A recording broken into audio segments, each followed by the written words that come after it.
Bismillah, Alhamdulillah, wassalatu wassalamu ala ashrafil anbiya'i wal mursalin, ala alihi wa sahbihi wa man tabi'ahum bi ihsanin ila yaumiddin, amma ba'd.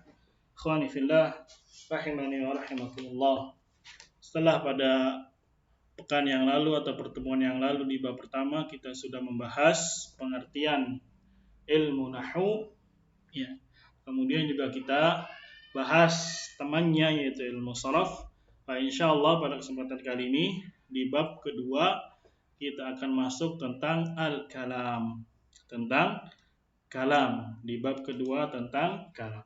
Dan bab kedua juga ini masih kategorinya adalah muqaddimah, pembukaan. Agar kita tahu apa itu ilmu nahwu dan apa saja yang akan kita bahas di dalam ilmu nahwu. Makanya di sini kita hadirkan bab kedua yaitu kalam atau al-kalamu. Lanjut saja, pengertian kalam. Di sini ada sedikit muqaddimah, gambaran agar kita bisa paham, kita analogikan dengan yang lainnya. Seorang dokter memiliki ruang pembahasan seputar metabolisme tubuh. Seorang petani memiliki ruang pembahasan seputar tanaman. Ini seorang petani. Seorang dokter, metabolisme tubuh. Seorang tentara memiliki ruang pembahasan seputar keamanan. Begitupun seorang nahwi. Begitupun seorang apa? Seorang nahwi atau ahli nahwu memiliki ruang pembahasan, yaitu seputar kalam. Inilah yang menjadi pokok pembahasan di dalam ilmu nahwu. Ya, apa yang akan dibahas, ruang pembahasannya di mana? Ruang pembahasannya adalah pada kalam. Ya, sebagaimana bidang-bidang ilmu yang lain atau profesi yang lain memiliki ruang pembahasan, seorang nahwu yang ahli nahwu pun punya. Sekali lagi jawabannya apa? Kalam. Kalam, sekarang kita masuk pengertiannya. Kalam secara istilah adalah ucapan, garis bawah, yang tersusun dari dua kata atau lebih, garis bawah, yang bermakna sempurna, garis bawahi, dan sesuai kaidah yang telah dibuat oleh bangsa Arab. Garis bawahi sesuai kaidah bangsa Arab. Atau secara singkat, kalam adalah kalimat sempurna. Di bahasa Indonesia kita ucapkan atau lebih kita kenal dengan kalimat sempurna. Contohnya, ilmu itu adalah cahaya. Bahasa Arabnya al-ilmu nurun.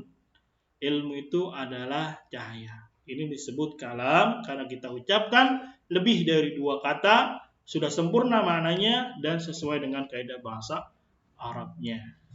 Ya, bahasa Indonesianya ilmu itu adalah cahaya. Muhammadun Rasulullah. Muhammad sallallahu alaihi wasallam adalah Rasulullah. Ya, kita ucapkan kemudian lebih dari dua kata bermakna sempurna dan sesuai dengan kaidah bahasa Arab. Ini disebut dengan kalam. Disebut dengan kalam. Dari sini kita ketahui kalam itu bisa menjadi kalam. Pertama, syaratnya diucapkan. Kedua, lebih dari satu kata, dua kata atau lebih, dan bermakna sempurna. Kemudian sesuai dengan kaidah bangsa Arab. Atau lebih jelasnya lihat di tabel.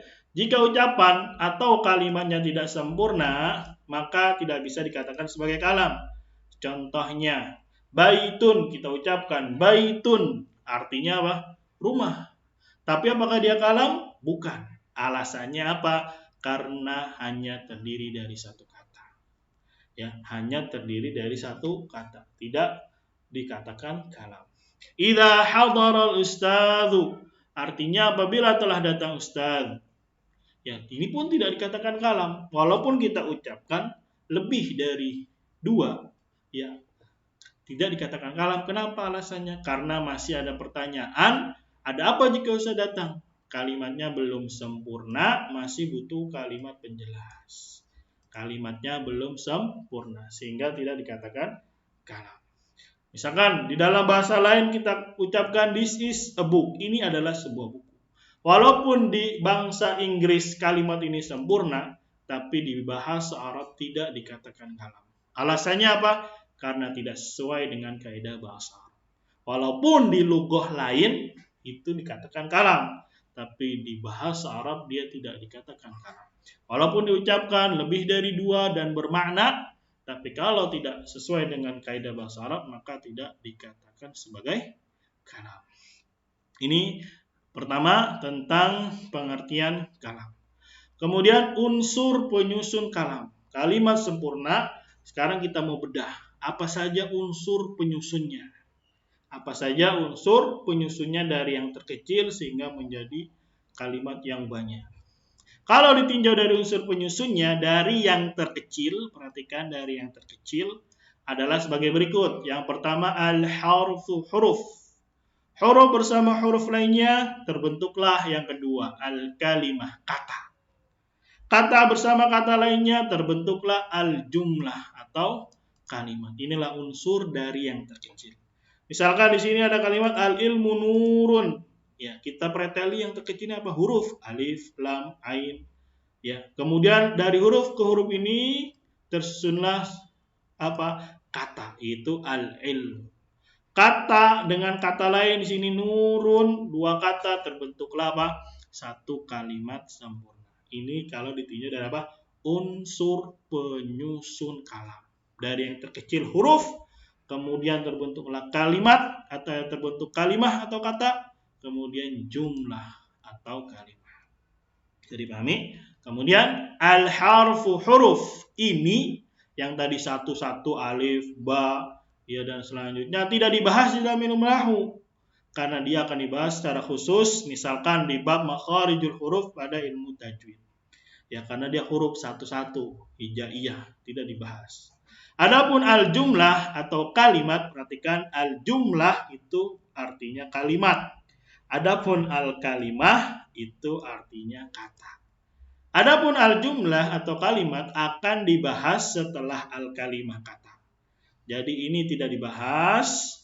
Ya, yang ini kapan dibahasnya? Setelah kita membahas al-kalimah. Ya, kalimah inilah yang menjadi salah satu pembahasan pokok. Kalimah maksudnya adalah kata yang menjadi salah satu pembahasan pokok pada ilmu nahwu.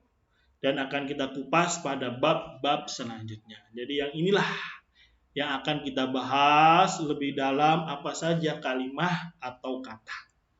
Ya, kemudian setelah ini kita bahas, baru kita mulai memasuki yang namanya al-jumlah atau kalimat. Jadi di sini kronologinya bisa dipahami. Kita memahami apa itu ilmu nahwu, apa itu ilmu sharaf, kemudian kita pahami ruang pembahasannya di mana.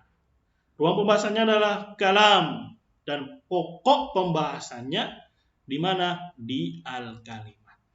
Ya, di al-kalimat. Jadi unsur penyusun kalam yang menjadi pokok pembahasan adalah al-kalimah. Ini dulu yang akan kita bahas. Ya, semoga dipahami. Ketahuilah al-kalimah atau kata itu terbagi menjadi 3 macam. Yang pertama al-ismu, isim, al-fi'lu, fi'il, al-harfu, huruf. Ya, ini pembagian kata. Isim, fi'il, dan huruf. Jika kita perhatikan pada unsur penyusun kalam, unsur penyusun kalam, kita perhatikan tadi, unsur penyusun kalam, ada huruf. Dan pada pembagian macam-macam kalimah, kita bisa garis tebal di sini, ya, macam-macam kalimah, ada unsur penyusun, ada masing-masing huruf. Di sini pun ada huruf. Kita ulangi. Jika kita perhatikan pada unsur penyusun kalam ada huruf. Dan pada pembagian macam-macam kalimah pun ada huruf. Apakah keduanya sama? Nah, pertanyaan. Jawabannya ada di bab 3. InsyaAllah ta'ala. Perhatikanlah. Ini bahasa, kalau bisa kita bilang, ini bahasa tulisannya. Ini adalah bahasa tulisannya. Mungkin agar lebih memudahkan pemahaman kita buat dengan bahasa tabel. Ini perhatikan di sini, misalkan ini adalah an-nahwu. Di sini ada ilmu atau cabang nahwu. Maka dia memiliki apa? Memiliki namanya ruang pembahasan. Apa ruang pembahasannya? Ruang pembahasannya adalah al-kalam. Nahwu ruang pembahasannya adalah al-kalam. Dan setelah kita teliti, kita amati unsur penyusun kalam dari yang terkecil Pertama adalah apa? Pertama adalah al-harf. Pertama adalah apa? Huruf. Ya, pertama adalah huruf ini yang paling kecil, yang paling kecil. Kemudian huruf ketemu huruf, jadilah apa? Jadilah sebuah al-kalimah atau bahasa Indonesianya adalah kata. Huruf ketemu huruf jadilah apa? Al-kalimah, kata. Kata bergabung dengan kata lain jadilah al-jumlah atau bahasa Indonesianya kalimat. Ya, dan unsur penyusun yang menjadi pokok pembahasan, perhatikan kalimatnya, unsur penyusun kalam yang menjadi pokok pembahasan di ilmu nahwu atau salah satu pokok pembahasan ilmu nahwu adalah al-kalimah. Adalah apa? Adalah al-kalimah. Inilah yang menjadi pokok pembahasan kita di bab-bab selanjutnya. Dan ternyata al-kalimah itu terbagi menjadi 3. Yang pertama adalah al-ismu. Yang kedua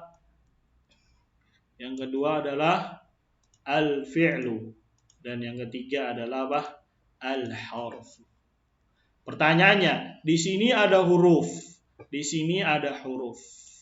Di pembagian macam-macam kata ada huruf. Di unsur penyusun kalam ada huruf. Apakah keduanya sama? Nah, jawabannya akan kita bahas pada bab ketiga, insyaallah ta'ala. Barakallahu fiik. Semoga yang sedikit ini bisa dipahami. Barakallahu fiikum. Kemudian di sini perhatikan ada latihan seperti biasa. Latihan 1 isian singkat 1 sampai 10. Kemudian latihan 2, perhatikanlah contoh-contoh kalimat di bawah ini, kemudian tentukan apakah termasuk kalam atau bukan beserta alasannya.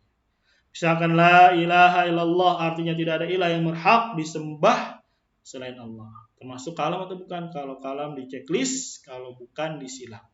Kemudian kemukakan alasannya apa. 1 sampai 10. Kemudian di sini ada ucapan para sahabat atau salaf kita yang mendorong kita untuk semangat belajar bahasa Arab. Qala Umar bin Khattab radhiyallahu anhu, ta'allamul arabiyyata fa innaha min dinikum. Umar bin Khattab radhiyallahu anhu, semoga Allah meridhoinya, berkata, belajarlah bahasa Arab karena dia adalah bagian dari agama kalian. Belajar bahasa Arab karena bahasa Arab bagian dari agama. Tidak terlepas agama ini dari bahasa Arab. Kenapa? Karena sumber agama kita Al-Quran dan Sunnah, qaul-qaul para imam semuanya berbahasa Arab, maka bahasa Arab termasuk bagian dari agama. Kemudian di sini ada tugas peta pemahaman. Nah, ini sebagaimana yang tadi kita kemukakan. Nah, ini bahasa tabelnya atau bahasa diagramnya. Ya, bisa perhatikan di sini.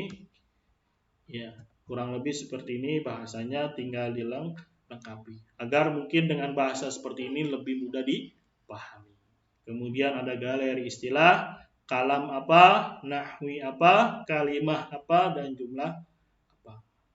Ya, semoga yang sedikit ini bermanfaat. Kita tutup. Subhanakallahumma wa bihamdika asyhadu an la ilaha illa anta astaghfiruka wa atubu ilaik. Wassalamualaikum warahmatullahi wabarakatuh.